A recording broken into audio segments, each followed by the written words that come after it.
On va essayer de démarrer sans prendre plus de retard.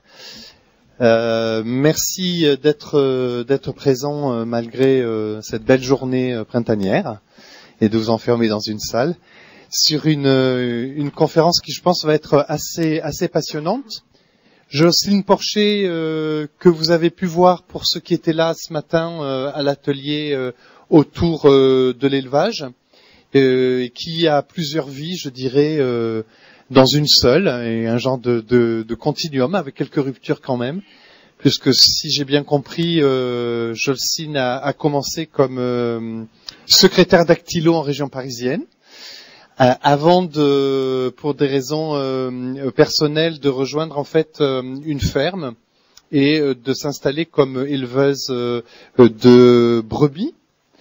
Et après de vouloir continuer dans cette branche-là comme technicienne, puis ingénieure agricole, et où elle va notamment observer et apprendre ce qui est dans les porcheries, comment ça se passe dans les porcheries industrielles en Bretagne, et se dire qu'il y a un vrai travail de réflexion, de confrontation et d'enquête auprès de cette filière de production animale, mais aussi des personnes qui y travaillent. Et aujourd'hui, depuis 2003, Jocelyne Porcher est à l'INRA, et elle est aujourd'hui directeure de recherche à l'UMR Innovation de Montpellier. Et son sujet d'étude sociologique et économique est vraiment les relations de travail complexes entre les hommes et les animaux dans les filières d'élevage, aussi bien traditionnelles que industrielles. Et le sujet qui va nourrir justement sa conférence, c'est un panorama un peu sur d'où on vient, sur la domestication animale jusqu'à aujourd'hui, avec cette dynamique de production industrielle. Et est-ce qu'on est encore dans l'élevage ou pas? Et suivra évidemment les discussions ensemble sur des questions que vous posez, et puis de poursuivre la réflexion auquel elle nous invite. Disons enfin que Jocelyne est également l'auteur de plusieurs livres, notamment Vivre avec les animaux, une utopie pour le XXIe siècle à la découverte en 2013, Une vie de cochon à la découverte en 2008, qui a été écrite avec une ex-salariée d'une porcherie industrielle, Christine Tribondo, et également Bien-être animal et travail en élevage aux éditions Quae de l'INRA et du CIRAD en 2004. Enfin, également Éleveurs animaux, réinventer le lien, au PUF en 2002 avec Vinciane Després. Des livres qui sont ici et que, à l'issue de la conférence, vous pourrez acheter et qu'elle se fera, je pense, un plaisir de vous dédicacer si cela vous intéresse. Donc, je lui laisse tout de suite la parole pour, on va dire, 3 quarts d'heure. Merci. Bien bonjour donc. C'est un peu spécial parce que moi je vous vois pas trop, donc voilà. Donc le titre de mon intervention pourrait paraître surprenant. Pourquoi l'élevage serait-il une utopie alors que bon, il existe bel et bien et qu'il existe depuis plusieurs millénaires. Donc mon intention, c'est de montrer qu'en dépit de notre longue histoire commune avec les animaux, l'élevage est en voie de disparition et avec lui notre relation avec les animaux domestiques. Comprendre la menace qui pèse sur nos relations aux animaux peut nous aider à anticiper, à transformer nos pratiques et à choisir le monde dans lequel nous voulons vivre plutôt que de nous le laisser imposer. Donc je vais commencer par revenir sur ce qu'est l'élevage et pourquoi il est nécessaire de le distinguer des productions animales. Et je ferai ensuite un point sur 2 grands axes de discours critique qui concernent l'élevage et qui participent des menaces qui pèsent sur lui. La façon dont est prise la question environnementale et la condition des animaux d'élevage. Alors les deux types de critiques sont portés par des acteurs différents qui se rejoignent sur l'idée que, en fait, l'élevage aujourd'hui c'est une nuisance dont on ferait mieux de se passer. Et c'est une nuisance dont on ferait mieux de se passer, je le mets entre guillemets parce que c'était le titre d'un article qui est paru dans la presse. Cette condamnation a d'autant plus de portée en ce moment que des multinationales et des fonds d'investissement proposent des alternatives à l'élevage et aux produits animaux. La disparition de l'élevage est donc programmée, à moins que nous puissions reconstruire ce que 2 siècles d'industrialisation ont détruit, et donc défendre nos relations de travail avec les animaux et notre vie avec eux. Donc, voilà. Donc j'ai fait un petit diaporama, comme vous voyez. Il y a beaucoup de cochons dans mon diaporama parce que c'est mon animal préféré, mais tout ce que je dis ne concerne pas que les cochons et la production des cochons. Donc, premièrement, différencier élevage et production animale. Alors c'est important parce que généralement quand on parle de la relation de travail aux animaux d'élevage et qu'on parle d'élevage, le terme élevage s'applique à la porcherie industrielle et puis type d'élevage là qu'il y avait en premier diaporama et notamment, c'est ce que je disais ce matin, à travers l'expression élevage industriel. Donc l'élevage industriel ça n'existe pas parce que soit on est dans l'élevage, soit on est dans l'industrie, soit on est dans l'élevage, soit donc dans ce que j'appelle les productions animales, c'est-à-dire les productions industrielles et intensifiées. Alors, donc quelles sont les différences entre les deux? Donc il faut d'abord revenir sur ce qu'est l'élevage. Alors je sais pas si ça... Oui, voilà. L'élevage, donc, c'est 10 000 ans d'histoire avec les animaux, au moins. C'est nos rapports, le début de des relations domesticatoires avec les animaux.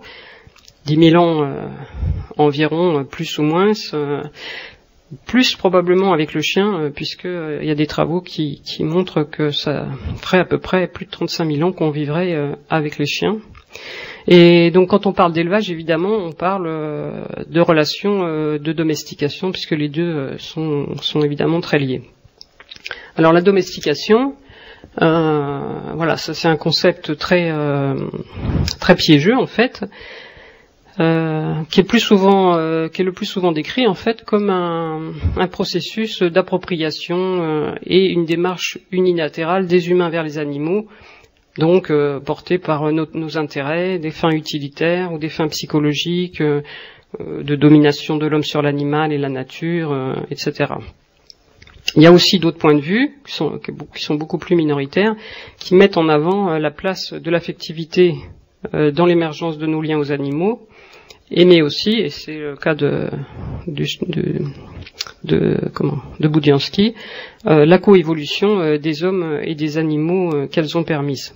Et c'est très important, de se rappeler, justement, de souligner cette possibilité de coévolution, parce que quand on parle de la société humaine, on le rappelle pas à chaque fois, mais implicitement dans le regard qu'on porte quand on dit la société humaine, c'est une société qui est pleine d'animaux, quoi. Elle est pleine d'animaux réels et elle est pleine d'animaux symboliques, fantasmatiques, ne serait-ce que les peluches pour les enfants, les dessins, etc. L'univers humain, il est peuplé d'animaux, mais il est aussi surtout peuplé de vrais animaux, animaux d'élevage, animaux familiers, donc animaux domestiques.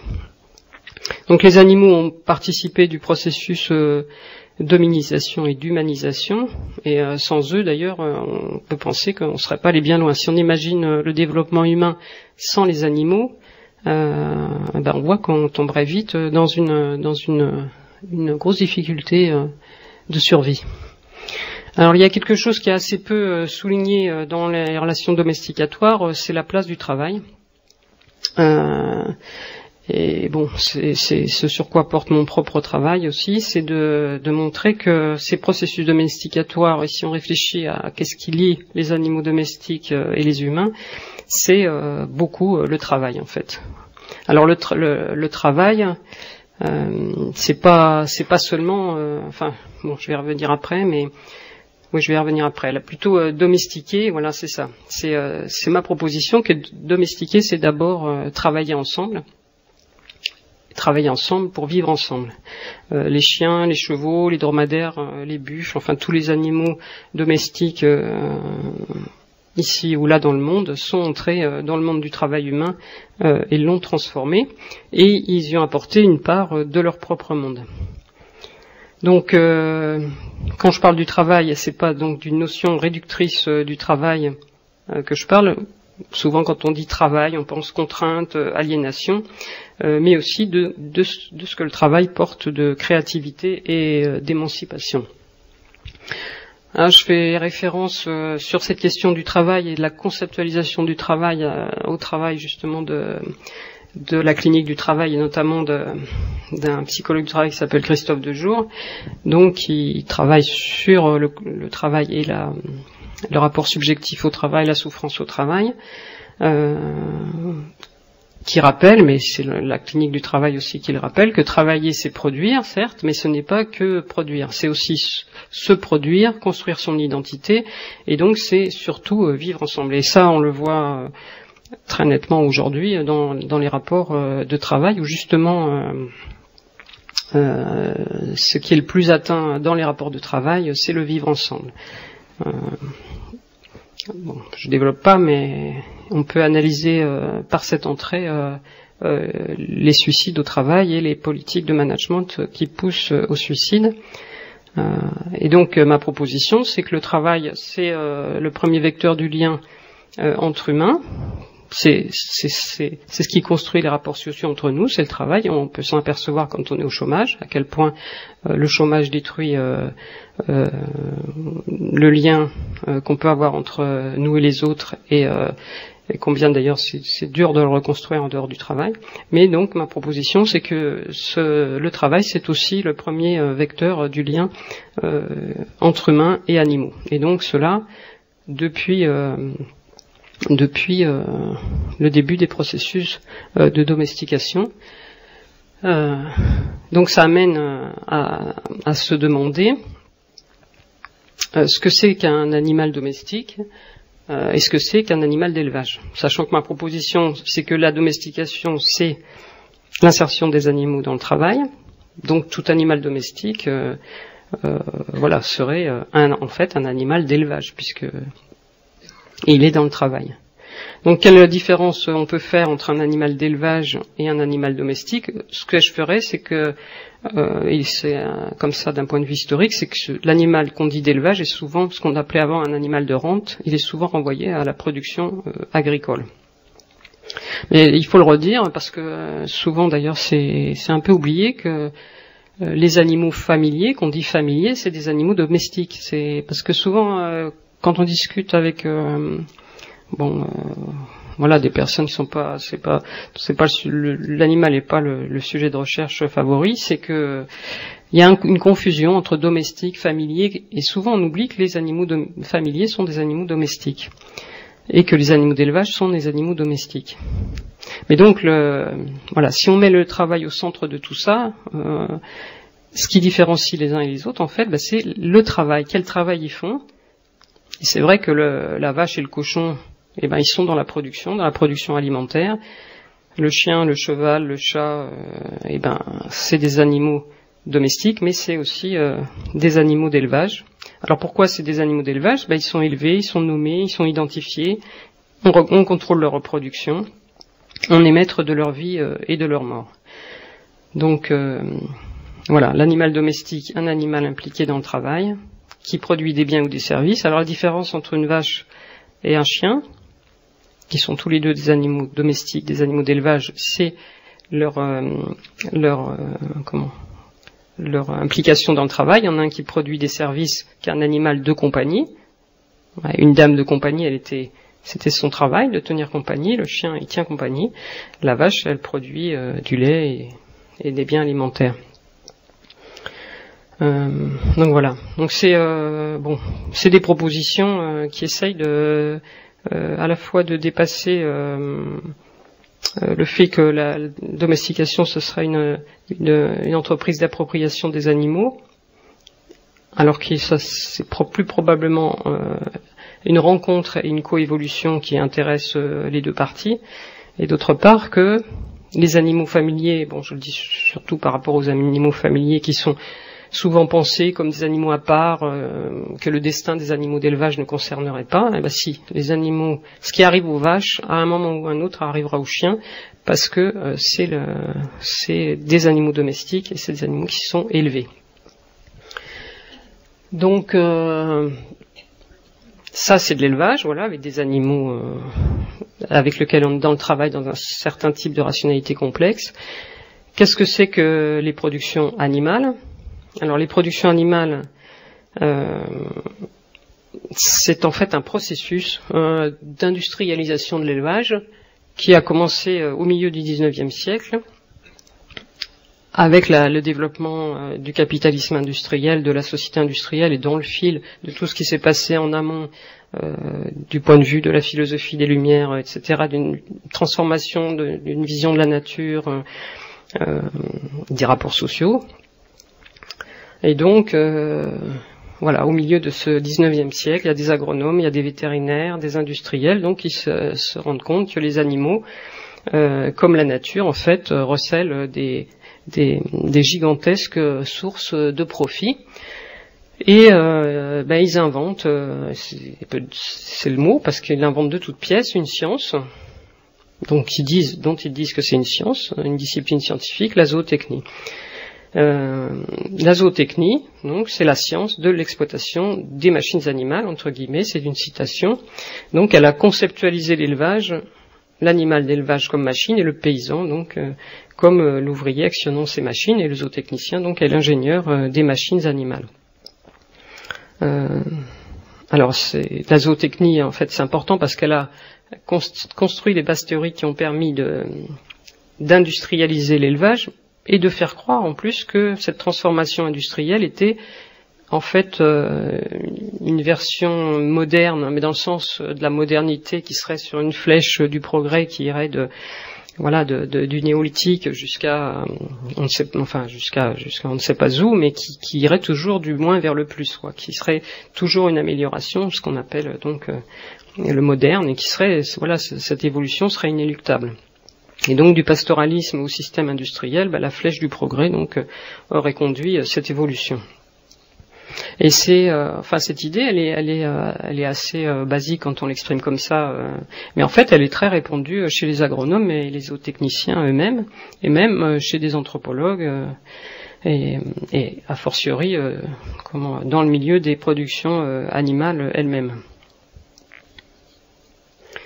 Alors, ce qu'il faut voir, c'est que ce siècle industriel donc produit la zootechnie, produit un rapport aux animaux industriels fondé sur le détachement et la violence, et en même temps débute en fait une opposition à l'usage que fait le capitalisme industriel des animaux. Par exemple, c'est aussi en 1850 qu'est votée la loi Grammont, donc qui est une loi de protection des animaux, la première en France, qui vise notamment à protéger les chevaux.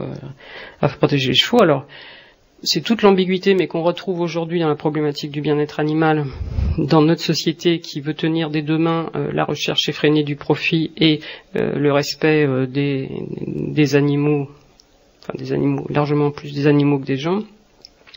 C'est que cette loi Grammont, par exemple, elle vise à protéger les chevaux de trait, les chevaux qui servent au transport. Mais en même temps qu'on dit qu'on va protéger les chevaux en ville, donc ces chevaux qui servent au transport, on fait descendre des chevaux dans la mine avec les enfants. Donc la différence en fait, et cette loi le dit clairement, c'est pas tellement la violence contre les animaux qui est incriminée, c'est la violence visible. Donc la violence exercée sur le cheval au fond de la mine, tout autant que d'ailleurs celle exercée contre les enfants, elle est invisible. Par contre, donc elle dérange pas en fait. Alors que la violence que le cocher exerce sur son cheval, voilà, c'est visible et ça dérange, notamment comment les classes dominantes à l'époque qui revendiquent dans le fil justement des lumières un rapport, des rapports sociaux pacifiés, quoi. Et donc là, évidemment, la violence, c'est la démonstration de l'inverse. Donc, en fait, voilà, c'est ce que je viens de dire, ça. Contrairement à l'élevage qui a des rationalités multiples, donc l'élevage 10 000 ans d'histoire, un objectif qui est de vivre ensemble, et pour vivre ensemble, travailler ensemble, ça s'articule comme ça s'articule dans nos rapports sociaux humains. Les productions animales n'ont qu'une seule rationalité, et enfin je pense qu'on peut le voir, je pense que vous l'avez vu, vous avez eu des documentaires sur les systèmes industriels, on peut le voir de façon éclatante. Il y a une chose qui compte, c'est le profit, et rien d'autre, vraiment rien d'autre ne compte. Donc en fait l'élevage donc aurait existé petitement pendant 10 000 ans, donc d'après les zootechniciens, et ensuite on serait passé aux choses sérieuses grâce à la science et à la technique, donc, et l'élevage serait devenu moderne. Donc en fait ce qui s'est passé à partir du 19e siècle, c'est l'élevage a été vraiment phagocyté par les productions animales, donc qui ont réduit le travail avec les animaux donc à un seul mobile, donc qui est l'argent.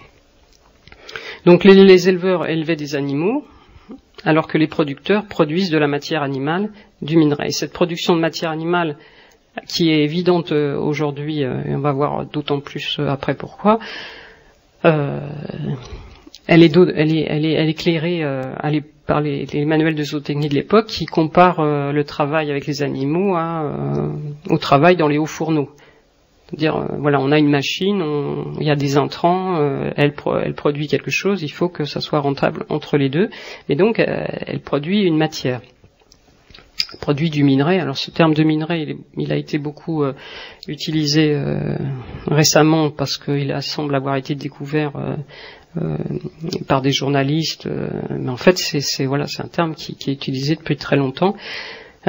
Et quand on travaille dans les systèmes industriels, on s'aperçoit d'autant mieux de cette image du minerai et de sa pertinence dans le travail, que effectivement il y a quelque chose de l'extraction de matière. Alors faut voir que les productions animales, c'est une industrie lourde où effectivement on va chercher une ressource. Alors la ressource, c'est pas le charbon qu'on va chercher au fond de la mine, c'est la matière animale qu'on va chercher dans l'animal. Alors on va la chercher, par exemple, c'est le salarié porcin qui va chercher le porcelet dans l'utérus de la truie au moment où elle met bas, parce que la truie elle fait 18 porcelets, et que s'il attend qu'elle mette bas spontanément, les derniers porcelets seront morts. Donc il va extraire de la truie en fait cette matière animale qu'est le porc, donc qui va faire se développer, grossir. Donc on voit bien la différence entre l'animal qui était avant ces histoires, et qui l'est encore pour ceux qui sont restés des éleveurs, donc un partenaire du travail paysan, et donc la machine qu'il est devenu et qui produit donc soit qui est une machine, soit qui fait un produit. Enfin, il faut voir que dans les productions animales aujourd'hui, non seulement on ne dit pas qu'on élève des animaux, mais en plus même pas qu'on produit des porcs, mais on produit du porc. Dès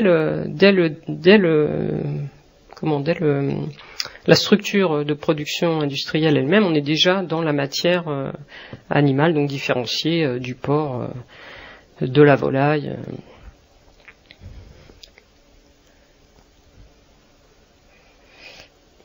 Je sais pas si j'ai autre chose là. Non.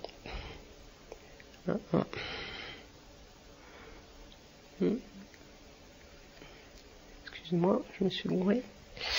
Donc voilà, c'est ce que je voulais ajouter, c'est qu'à partir du 19e, il y a cette prise en main, ce phagocytage de l'élevage par les productions animales, beaucoup d'argent, beaucoup d'intérêts en jeu, des intérêts convergents entre les scientifiques et l'industrie. Et donc l'élevage, les éleveurs deviennent minoritaires, mais et on le voit aujourd'hui, ils n'ont pas disparu. Voilà, il y a une énorme route, un mainstream, voilà, qui s'approprie le paysage, et puis il reste quand même des tas de petites, routes annexes là, c'est l'élevage, différentes formes d'élevage, différents éleveurs partout dans le monde, donc qui persistent à exister malgré tout. Alors cette existence qui dure, elle n'est pas le fait de la volonté des productions animales, loin de là. Même, je pense qu'ils font tout pour que l'élevage disparaisse pour de bon, mais elle est le fait de résistance très forte de la part des paysans. D'une part, parce que là, évidemment, je parle d'éleveurs, c'est un peu un artifice parce que il vaudrait mieux parler de paysans, en disant que c'est des paysans plus éleveurs, mais voilà, c'est pour souligner le rapport aux animaux d'élevage. Mais donc il y a eu des résistances paysannes évidemment à cette industrialisation et de l'agriculture et de l'élevage. Alors on a des traces de ces résistances paysannes au milieu du 19e qui ressemblent, parce que c'est aussi un travail artisanal aux résistances qu'il y a eu dans l'industrie textile du genre Ludite en Angleterre ou Canut en France. Mais en même temps, on n'a pas, il y a eu des révoltes paysannes. On n'a rien historiquement, à ma connaissance, de ressources propres sur les résistances des éleveurs, sauf des résistances qu'on pourrait appeler passives, qui consistent à préserver les races animales, à préserver des savoir-faire et dont on bénéficie aujourd'hui. Si ces paysans n'avaient pas soigneusement justement préserver et leurs animaux et leurs pratiques, ils auraient largement disparu. Donc c'est important cette distinction entre élevage et production animale. D'abord parce ça souligne des différences donc historiques, des temporalités entre une activité qui est profondément liée à notre humanité, puisque 10 000 ans c'est le début des sociétés humaines, et puis des activités qui existent depuis 200 ans, donc qui sont vraiment très récentes. Voilà, on mesure que c'est pas du tout pareil. En même temps, les productions animales, donc ce que je disais au départ, elles font tout en se auto-désignant elles-mêmes comme élevage pour noyer le poisson, et donc penser que une activité qui s'appelle l'élevage, qui a une forme industrielle, une forme pas industrielle, donc c'est pas du tout le cas. C'est deux mondes différents, même non seulement différents, mais même diamétralement opposés, qui ont des histoires différentes et qui ont, espérons-le, des avenirs différents. Donc voilà. Donc l'élevage, une nuisance dont il ferait mieux de se passer. Donc je cite, je vous le disais, un titre d'article de journal. Donc ce qui se passe aujourd'hui, c'est que ces productions animales, donc après s'être autoglorifiées là depuis 2 siècles des merveilles qu'elles avaient produites, se retrouvent dans une impasse environnementale, éthique, économique et sociale. Et donc l'un des gros problèmes, c'est que ce ne sont pas les productions animales qui sont désignées et accusées d'être responsables de ci et de ça, mais c'est l'élevage. Quand le journaliste a écrit l'élevage, une nuisance dont il ferait mieux de se passer, c'est pas de l'élevage dont il parlait effectivement, c'est des productions animales. Alors il y a 2 gros volets, donc je disais, de critique envers ces productions animales désignées par le terme élevage. C'est l'environnement, et donc c'est la question animale. Sur l'environnement, il y a un rapport qui s'appelle Livestock Long Shadow, qui a été produit par la FAO en 2006 à propos donc des impacts environnementaux de l'élevage, qui a fait un tableau mais accablant des nuisances que l'élevage apporterait à l'environnement, donc sans distinguer dans le rapport, ni en français ni en anglais, je sais pas dans d'autres langues, mais dans ces 2-là, il n'y a aucune distinction, donc entre élevage et production animale. Donc l'élevage serait accusé de participer à l'émission d'effets de serre, donc le chiffre c'était 18%. C'est un chiffre qui a été mis en question après, mais il n'y a eu jamais de correctif d'ailleurs à ce propos. Donc l'élevage sera accusé de polluer les eaux, de participer de la raréfaction des ressources en eau, de réduire la biodiversité, de détruire les forêts, de favoriser la faim dans le monde, des pandémies, une animation de mauvaise qualité, la souffrance des animaux, etc. Donc c'est vraiment un rapport complètement accablant qui a été repris énormément par les associations, soit de défense de l'environnement, soit de défense des animaux, et là non plus sans réserve sur le terme élevage, quoi, parce que même si on n'est pas très au courant de ces histoires d'élevage, enfin intuitivement quand on pense aux éleveurs qu'on connaît, on a du mal à penser que l'élevage soit responsable de tout ça, quoi. Alors qu'il existe justement depuis 10 000 ans et que depuis 10 000 ans on a vécu grâce à l'élevage et aux animaux d'élevage, parce que le rapport est assez pervers pour accuser en fait les animaux d'élevage, parce que là quand il y a écrit Livestock Long Shadow, c'est les animaux d'élevage qui sont accusés. D'ailleurs le titre de rapport, c'est l'image du rapport, la couverture du rapport, c'est l'ombre d'un animal qui s'étend sur la planète. Donc ce qui est le titre là, donc l'ombre de l'animal, l'ombre portée des animaux sur notre planète. Donc l'élevage est accusé de détruire notre planète. Il est aussi accusé d'être une cause de souffrance majeure pour les animaux. Alors les mouvements de défense des animaux, on m'accuse souvent de les mettre dans un seul bloc. Je vais quand même le faire encore parce que c'est très difficile quand même de faire des nuances. Mais bon, là j'en ferai au moins une. C'est sur le côté extrémiste de ce mouvement qui est le Front de libération des animaux, où là on est dans le militantisme armé. C'est ce type de personnes qui rentrent dans les élevages et qui libèrent les animaux, ou qui vont jusqu'à molester des producteurs au nom de la défense des animaux. Donc il y a ce courant extrême. Et puis il y a un ensemble de courants divers, donc qui accusent l'élevage, et cette fois-ci l'élevage comme les productions animales, non pas l'élevage mélangé dans les productions animales, mais bien l'élevage et les productions animales, parce que même si dans leur discours ils font pas la différence, ils savent très bien qu'elle existe par contre, qui militent pour une agriculture sans élevage. Et donc promeuvent le véganisme. Alors le véganisme n'est pas le végétarisme, parce que le végétarisme ça existe depuis toujours. Enfin, des gens qui sont végétariens, qui veulent pas manger de viande. Le fait d'être végétarien, c'est pas du tout. C'est un choix personnel qui en plus n'est pas du tout contre l'élevage, parce qu'il y a beaucoup de végétariens qui mangent des œufs, qui mangent du fromage, etc. Donc qui de toute façon dépendent de l'élevage.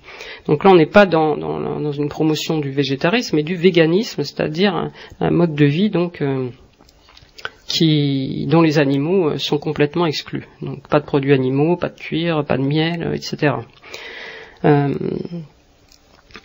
Alors c'est du point de vue de la relation à l'animal, c'est très très important, mais donc parce que justement, ce que j'ai écrit là, ils défendent une agriculture sans élevage.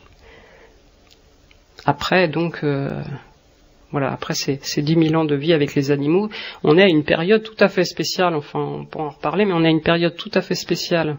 Enfin, c'est intéressant d'un point de vue intellectuel, beaucoup moins d'un point de vue affectif quand on aime les animaux, de rupture anthropologique avec les animaux. Ces 10 000 ans de domestication, en fait, on arrive à une période charnière où on est en train de remettre en cause notre vie avec les animaux.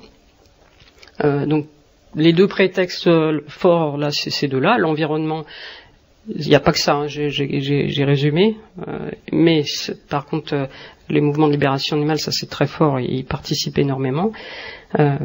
Donc de remettre en cause finalement, parce que c'est ça, une agriculture sans élevage, enfin je vais voir pourquoi ça mène finalement à une rupture du lien anthropologique avec les animaux. Mais donc on est quand même à une période qui n'a jamais existé, à un moment de l'histoire, de notre histoire, où on dit on a vécu avec les animaux pendant 10 000 ans. Aujourd'hui, on se propose d'exclure les animaux de notre alimentation, et puis en vérité derrière de les exclure de nos vies. Donc il y a quand même une forte contradiction dans ces mouvements. Donc c'est de croire croire et de faire croire qu'on pourra garder des liens avec les animaux domestiques en dehors de l'élevage, en dehors du travail. Et donc, parce que c'est ce que je disais tout à l'heure, dans le monde humain, et donc on le constate tous les jours, quand on n'a pas de travail, on n'a pas de place, on n'a pas de lien, on n'a pas de revenus, mais c'est pareil pour les animaux domestiques. Les animaux, ils ont une fonction, ils ont un travail. S'ils perdent le travail, ils perdent leur place. Alors ça, on peut le voir avec l'exemple des ânes, par exemple, en France, qui ont failli disparaître à cause de la mécanisation et qui ont été reconvertis dans des métiers du tourisme. Bon, les ânes aujourd'hui, ils reconvertis dans le tourisme, mais ils sont d'ailleurs aussi quand même reconvertis dans l'attraction, enfin, notamment plus les chevaux, mais les animaux, nous, pour qu'on vive ensemble, il faut qu'on ait une place, que la rationalité qui nous rassemble, le travail existe et nous relie, mais donc c'est pareil pour les animaux. Les animaux domestiques, ils sont là, et il faut qu'ils aient une place, voilà, et c'est le travail qui leur donne leur place. C'est pareil aussi pour, par exemple, les éléphants en Thaïlande et en Inde d'ailleurs. Ces éléphants, tout comme les ânes, ils sont mis au chômage par la mécanisation, et donc si par exemple un cornac, il trouve pas un boulot pour son éléphant, il va être obligé de s'en séparer, quoi. Alors c'est un éléphant, ça a une espérance de vie à peu près similaire à celle d'un être humain, donc la relation entre les gens qui travaillent avec les éléphants et les éléphants est extrêmement forte, donc c'est très compliqué pour les cornacs et pour des populations qui vivent avec les éléphants de repenser la fonction de l'animal au sein des sociétés. Sachant que c'est pas, justement, que de toute façon nos sociétés se transforment, que le but c'est pas de rester figé dans le passé. D'ailleurs, je défends pas du tout une espèce d'âge d'or de l'élevage là sur lequel il faudrait revenir, pas du tout. Les choses changent, mais il faut arriver à les changer de façon positive, intelligente, et au lieu de rompre les liens, il faudrait mieux les réfléchir et les repenser mieux, voire plutôt que de les relâcher, de les resserrer même. Donc pourquoi ces militants de la libération animale sont paradoxaux? Parce que eux, ils vivent la plupart du temps avec des chiens, des chats, et voilà, ils ont l'idée que c'est pas parce qu'on va libérer les vaches qu'on va libérer les chiens. Alors donc, comme je le disais au début, les chiens, c'est des animaux d'élevage comme les autres, et il n'y a pas plus de raison d'exploiter un chien, de le stériliser, de le faire vivre seul alors que c'est pas sa nature, de le vacciner, de l'euthanasier s'il est vieux, etc., que d'élever des vaches, quoi. Donc, est-ce que l'élevage est vraiment responsable de toute cette histoire? Non, évidemment, c'est pour revenir à ça, pour bien le voir. Donc dans un monde, il y a des relations animaux, il y a la nature, et il y a du lien. Dans l'autre, il y a de l'industrie, il y a de l'argent. Dans un monde, il y a du respect des animaux, de la nature et de nous-mêmes, et dans l'autre, il y a de l'argent. Voilà. Donc dans un monde, il y a de l'argent, et dans l'autre, il y a une recherche de sens, de lien, et c'est compliqué. Je veux dire, le monde de l'industrie, il est beaucoup plus simple. D'ailleurs, les objectifs sont simples et les moyens sont simples, puisque les moyens sont au service des objectifs, et des objectifs, il n'y en a qu'un. L'élevage, c'est beaucoup plus complexe. C'est complexe, justement, parce qu'il y a de la vie, il y a de la mort, il y a de la relation, et là où il y a de la relation, il y a de la complexité. Alors l'élevage confondu donc avec les productions est-il menacé? Ce que je disais au départ, oui, il est gravement menacé. Parce que là, on est à une époque où, tout comme au XIXe siècle, il y a des industriels, des scientifiques et des financiers qui ont dans l'idée de moderniser l'élevage et l'agriculture. Et donc, au nom des 9 milliards d'humains qui sont attendus en 2050, et leur présupposée propension irrésistible à vouloir consommer de la viande, donc il va falloir moderniser l'élevage. Mais cette modernisation, là, cette fois-ci, ces scientifiques, ces industriels se proposent de la faire sans les paysans. Donc, comme le dit Joshua Tetrick, là, qui est le directeur d'une start-up qui s'appelle Hampton Creek Food, soutenue par la fondation Bill Gates, le monde de l'alimentation donc ne fonctionne plus. Nous voulons créer un nouveau modèle qui rendrait le précédent obsolète. Donc, ce qui est obsolète pour ce monsieur, donc, ce sont les productions animales. Les productions animales, parce que je l'ai dit, c'est une industrie lourde, c'est une industrie qui a perdu en rentabilité à cause des contraintes environnementales et moyennement du bien-être animal. Mais c'est aussi l'élevage. L'élevage d'ailleurs, je pense qu'à ce monsieur comme Bill Gates y pense à peine, puisqu'il le considère donc comme un archaïsme annexe là qui est un peu dans le paysage, mais qu'il va falloir faire disparaître rapidement. Donc on est vraiment comme au XIXe siècle où il y a un modèle industriel soutenu par des investisseurs qui ont les moyens de le faire, qui nous disent que le monde dans lequel on vit est dépassé et donc qui veulent nous faire passer de gré ou de force au stade suivant. Donc l'élevage était jusqu'à présent l'objet du travail des paysans et des agriculteurs. Maintenant, il est en train de devenir celui des industriels. L'objectif de ces start-up, et il y en a beaucoup, il y en a de plus en plus, c'est de produire des produits animaux en fait sans animaux. Par exemple, du poulet sans poulet. Là, vous voyez en bas à gauche, du bœuf sans bœuf, donc du jambon là sans jambon. Sans cochon, de la mayonnaise sans œufs, voire de la viande in vitro, c'est-à-dire de la viande là sans animaux.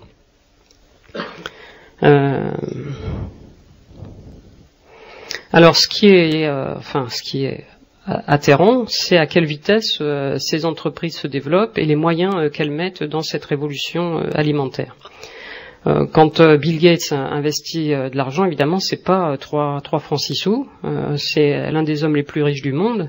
Donc on se doute bien que s'il investit là-dedans, c'est qu'il pense que ça va être rentabilisé rapidement.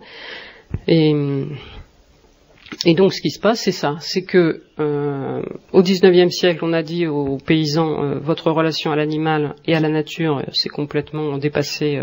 Il faut être scientifique, il faut être rationnel, il faut penser profit, il faut penser efficacité. Et là, on dit aux agriculteurs, aux paysans et notamment là, à tous ceux qui travaillent avec les animaux, voilà, vous êtes obsolètes, vous polluez, vous martyrisez les bêtes. Nous, on va faire mieux que vous. On va faire plus propre, on va faire plus sain et on va faire plus rentable. Évidemment, c'est pas toutes ces innovations en fait, elles sortent pas de nulle part, elles sont bien dans le fil de ce qui s'est passé avant, quoi. C'est bien la suite en fait de ce qui précède. Et ce qu'on peut voir, c'est qu'effectivement la rentabilité, elle va vers ceux là qui ont déjà les moyens de, par exemple, tous ces aliments là, les 3 que j'ai mis en bas là, en fait, si on regarde bien, l'élément principal, c'est le soja. Après, on a de la levure, on a du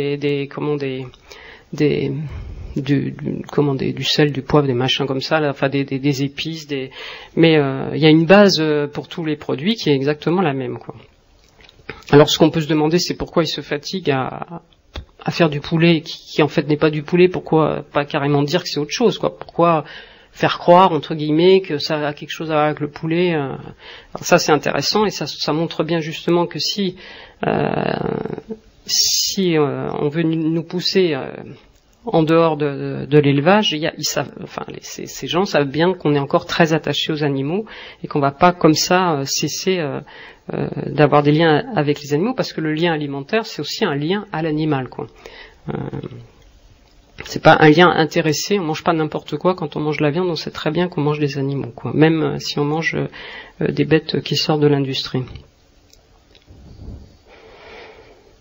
Alors donc ce qui se passe, c'est ça en fait, c'est pour ça que je parlais de rupture anthropologique, c'est qu'à partir du moment où on sort les animaux du travail, on sort les animaux de l'alimentation, bon bah là ils deviennent plus que là pour l'instant que des choses abstraites et symboliques.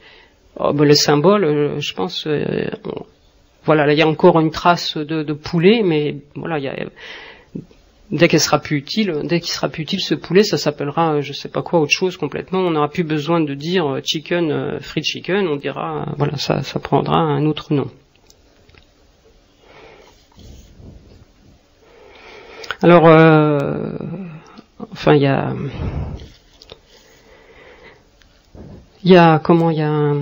un fait qui facilite, enfin, le fait que ces innovations soient dans le fil de ce qui précède l'industrialisation de l'élevage et de la production animale est visible dans le fait que, par exemple, quand enfin, ils s'en vantent, d'ailleurs, je sais pas si je l'ai mis, mais non, bah voilà, je l'ai mis là. Par exemple, cet article raconte que on a proposé du faux poulet à des gens et qu'ils n'ont pas différencié du vrai poulet. Enfin, soi-disant qu'il y avait une erreur et que les gens pensaient manger du vrai poulet, manger du faux, et les autres l'inverse. Évidemment, le vrai poulet dont ils parlent, c'est du poulet industriel.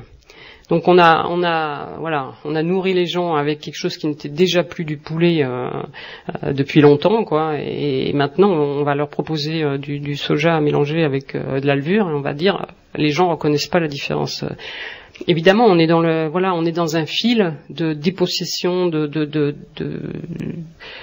perte de sens, de perte de goût, de perte de lien. Et puis là, on est au stade ultime où on dit bon bah on a fait du faux de l'animal de merde, maintenant on va carrément passer à autre chose et les gens verront pas la différence. Et d'ailleurs c'est ce qui est dit là, les gens ne voient pas la différence.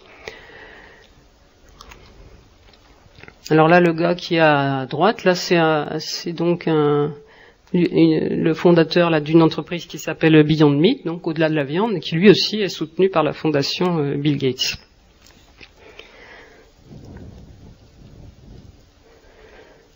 Donc, attends, je sais plus comment je reviens en arrière. Comment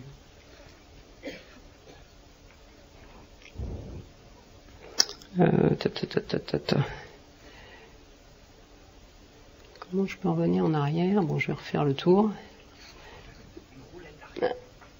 En roulette?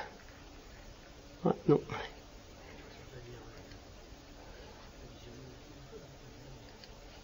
Bon, excusez-moi. Hop, hop, hop, hop, hop, hop, hop, hop, hop. Piou, piou, piou, piou, piou. Donc voilà, j'en étais là.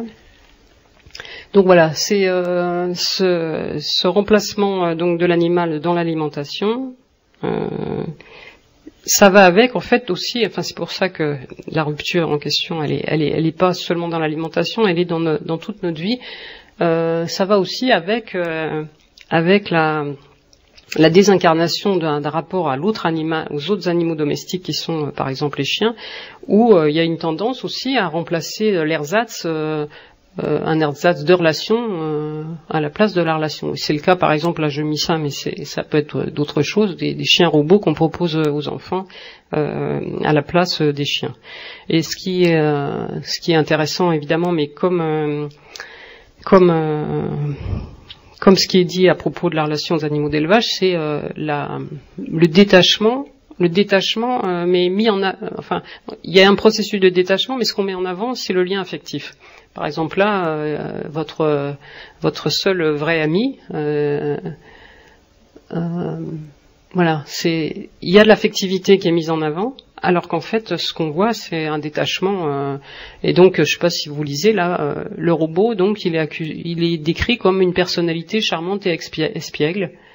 Enfin voilà, je voulais lire le truc. C'est alors faut pas voilà. Les transformations de notre société dans la relation à l'animal, c'est pas juste l'alimentation, c'est pas juste ça, tout va ensemble.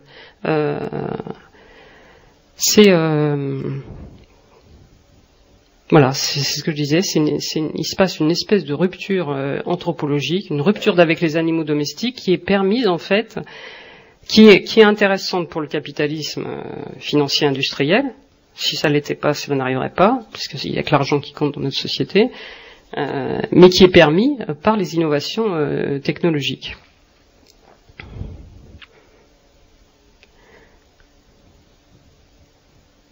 Donc ce qui est un paradoxe là de cette transformation du rapport à l'animal avec une fausse viande, donc c'est que bon, d'une part, il y a un mensonge sur le fait qu'on remplace, par exemple, du poulet par du faux, du vrai poulet par du faux, alors que le vrai poulet, soi-disant, là, c'est déjà du faux, c'est déjà pas de l'élevage, c'est déjà un truc industriel. Et puis d'autre part, que les personnes qui disent défendre des animaux soutiennent ce genre de choses. Je sais pas si je le redis après, non. Que, par exemple, ces innovations sont très fortement soutenues par les associations de libération des animaux. L'association américaine, la grosse association américaine PETA a mis $1 million sur la table pour les chercheurs qui mettraient au point la viande in vitro. Donc, ce qui se passe, c'est qu'il y a une conjonction d'intérêts entre des industriels, des financiers, des scientifiques, pour proposer une alimentation différente, plus rentable pour eux, parce qu'ils jugent que l'ancienne elle est obsolète, et que une partie de l'ancienne, les productions animales, elles sont réellement obsolètes, mais elles l'étaient déjà à leur naissance, de toute façon, et des gens qui prétendent défendre les animaux et qui pensent que cette voie-là, elle va aider les animaux. Bon, cette voie-là va pas aider les animaux, elle va juste les aider à disparaître, quoi. Donc c'est voilà, c'est assez parce que les intérêts communs entre l'industrie, la science et l'argent, ça n'a rien apporté de bien aux animaux depuis le début. Ça n'a rien apporté aux humains, ça n'a rien apporté aux animaux, et c'est vraiment un paradoxe cruel que les gens qui prétendent défendre les animaux fassent la promotion, enfin ils font le travail de promotion à la place des industriels en fait. Alors je vous encourage à regarder tous ces sites, par exemple le site de Beyond Meat ou le site de Hampton Creek Food, de voir comment ils vendent leurs produits, parce que tout ça on peut déjà l'acheter. Hein. C'est pas il y a la promotion, c'est vraiment de la publicité, on voit que derrière il y a d'énormes moyens, c'est sur le bonheur, comme dans toutes les publicités de toute façon, et sur la mayonnaise particulièrement, la mayonnaise sans œufs, il y a une publicité là où il y a écrit la joie est là, et donc on voit une petite fille qui mange de la mayonnaise sans œufs, donc voilà, dans un bonheur extatique extrême. Donc l'élevage en fait en est là, il est pris en tenaille entre les libérateurs des animaux, donc qui font pas la différence avec l'élevage et qui les accusent d'être des pollueurs, des assassins, etc., et de martyriser leurs animaux, et donc il faut les libérer au nom de l'éthique et de la justice. Et puis les industriels, donc qui eux, bon voilà, les ont déjà mis aux oubliettes de l'histoire. Mais il y a un autre acteur aussi qui est pas de l'élevage non plus, c'est l'État, les pouvoirs publics qui, comme de par avant, sont au service des industriels. Et donc là, j'ai pris l'exemple du film et du livre Farmageddon. Donc il y a un livre sur les résistances des paysans américains au pouvoir public.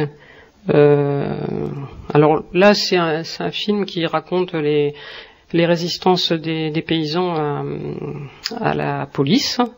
Parce que ils sont pas en règle parce qu'ils produisent du lait cru, et donc c'est l'histoire de consommateurs et d'éleveurs qui veulent vendre du lait cru, et donc qui se retrouvent avec la police chez eux, et donc les gens racontent comment la police, l'armée viennent chez eux armés là, comment les menace avec les armes, comme s'ils étaient des dangereux terroristes.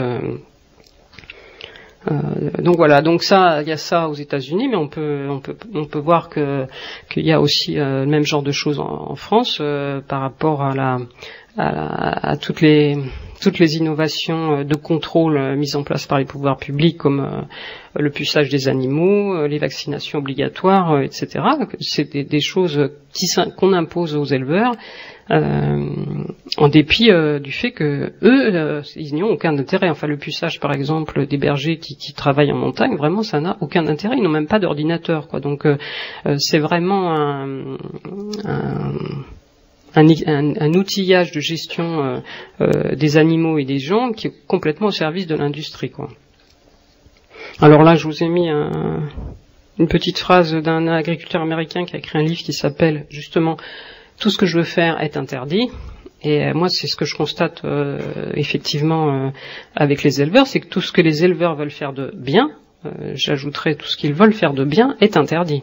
Alors que c'est ce que souhaitent la plupart des consommateurs, quoi.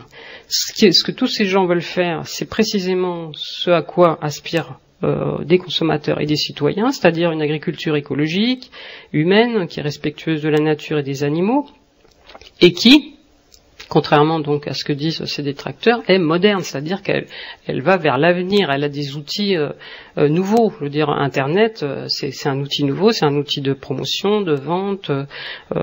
Les éleveurs, comme on dit aujourd'hui, sont connectés, ils ont et puis des façons de faire avec les animaux qui sont pas celles de leurs parents ni de leurs grands-parents. Ils inventent des façons d'élever les animaux qui sont nouvelles, parce que les animaux d'aujourd'hui, dans les représentations et dans la vraie vie du coup, parce que l'un avec l'autre, sont pas les mêmes. Les animaux, les animaux des éleveurs, ils sont dans un système de relations où les consommateurs sont bien plus présents qu'avant, quoi. Enfin, on peut le voir par exemple dans les innovations ou par exemple le parrainage d'animaux par des consommateurs. Ça, c'est des choses qui n'existaient pas avant. Et qui serait très porteuse de transformation, quoi, que les éleveurs ne sont plus seulement la propriété, les animaux sont plus seulement la propriété des éleveurs, mais que les consommateurs, ou n'importe, même un citoyen qui ne mange pas de viande, ni même de produits animaux d'ailleurs, peut très bien être aussi copropriétaire, entre guillemets, par exemple d'une vache. Et du coup, ça change beaucoup de choses, parce que la responsabilité de devenir de la vache, elle est plus seulement dans les mains de l'éleveur, elle est aussi, par exemple, dans les mains du consommateur qui a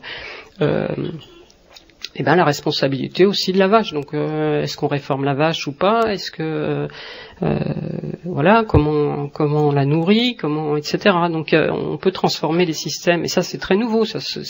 Donc ces éleveurs, ils sont innovants, ils sont modernes, complètement modernes, dans le sens où ils inventent d'autres façons de travailler avec les animaux, d'autres façons de produire. Voilà. Et donc, ce qui est difficile évidemment, c'est de se détacher de 150 ans d'encadrement depuis le 19e siècle, d'encadrement de l'élevage et d'injonctions de ci et de ça, en fait, qui, comme dit Joël Salatin, empêchent de travailler, puisque effectivement tout ce qu'ils veulent faire est interdit. Donc, comment défendre l'élevage et les éleveurs? Donc, en tout premier lieu, donc en mettant en évidence la place des animaux dans le travail, donc dans le travail en élevage, mais aussi plus largement dans le travail. Parce que les industriels, les défenseurs des animaux et tout ça veulent se passer des animaux, mais en fait, ils sont partout dans nos vies, quoi. Enfin là, j'ai mis quelques diapos d'animaux au travail. Bon, il y a les animaux d'élevage, il y a les truies, il y a les vaches. Il y a les ânes, les chevaux, il y a aussi les chiens qui sont dans l'armée. Là, il y a des places, enfin il y a des métiers d'animaux où l'animal acquiert de plus en plus un statut de travailleur très clair. Par exemple, en bas les chiens policiers, il y a des pays où le chien policier a un statut de fonctionnaire. Donc, quelqu'un qui tuerait le chien, par exemple, ou qui l'agresserait, c'est comme s'il agressait un fonctionnaire de police, quoi. Donc voilà, il y a tous les chiens. Évidemment, les chiens, c'est les animaux qui ont les métiers les plus divers. Mais il y a aussi, par exemple, les animaux de cirque. C'est des animaux qui travaillent. Il y a aussi les animaux dans les parcs animaliers. Et ben, c'est des animaux aussi qui ont une fonction de service. Donc voilà, il y a bon, évidemment les chiens de berger et tout ça. Donc il y a tous ces pans de la vie quotidienne où il y a des animaux, mais les animaux sont pas là comme ça pour faire joli, ils sont là parce qu'ils ont une fonction. Ils ont une fonction de production, comme la vache là-haut qui produit du lait, et puis ils ont une fonction de service. Et donc ils travaillent. Et donc sans eux d'ailleurs, enfin sans le fait que effectivement les animaux travaillent, évidemment nous on pourrait pas travailler. Si les animaux refusaient de participer au travail, et ben tout seul, voilà, on pourrait pas obliger une vache à aller sur le quai de traite, on pourrait pas obliger une truie à faire des petits, etc. Même si, je le dis rapidement, mais évidemment ça nécessite beaucoup d'arguments et de recherche d'arriver à le dire comme je le dis. Donc en fait, toutes ces relations, toute cette existence avec les animaux est en train de devenir une utopie. Et donc, mon sentiment, c'est que si on veut que ça ne soit pas une utopie irréalisable, parce que une utopie, c'est quand même ce vers quoi on tend, donc c'est ce qu'on veut, et là, ça nécessite donc de prendre en considération les animaux, et donc de défendre à la fois les vaches, mais aussi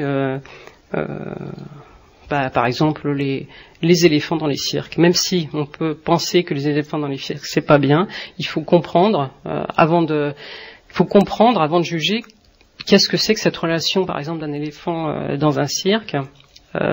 Qu'est-ce qu'elle porte, qu'est-ce qu'elle enlève, peut-être après pour dire qu'effectivement, voilà, peut-être que le travail d'un éléphant dans un cirque c'est pas top et que voilà. Mais ce qui est important, c'est de prendre en compte les considérations des animaux et de clarifier leur place dans le travail. Alors la place, par exemple des chiens policiers, comme on l'a dit, qui acquièrent un nouveau statut, et mais aussi par exemple la place des vaches. Là, comme je disais, voilà, des questions de propriété d'un animal, ça peut changer beaucoup de choses si on partage la propriété, parce qu'on partage la responsabilité. Et donc voilà, donc par rapport à, enfin, je sais pas si vous voyez la différence entre un monde comme ça complexe de relations où rien n'est réglé, c'est-à-dire là, je le dis, voilà, je décris cette utopie, mais en fait rien n'est réglé parce que tout est compliqué, parce que il y a la mort des animaux, là la vache elle va faire du lait mais on va tuer son veau, donc c'est pas simple. La truie, c'est pareil, là c'est des cochons, ils vont partir à l'abattoir, donc voilà, c'est pas du tout évident. Il y a ce monde-là qui est complexe, où il y a la vie, où il y a la mort, et puis il y a l'autre monde qu'on nous propose, donc qui est très simple, lui, où c'est voilà, notre alimentation, notre vie est prise en main par les startups et par Bill Gates, et voilà, on nous propose de manger du soja, en fait, en gros, et de vivre avec des robots. Donc voilà, pour conclure, donc une vie humaine, voilà, c'est une vie avec des animaux. Voilà, je vous remercie.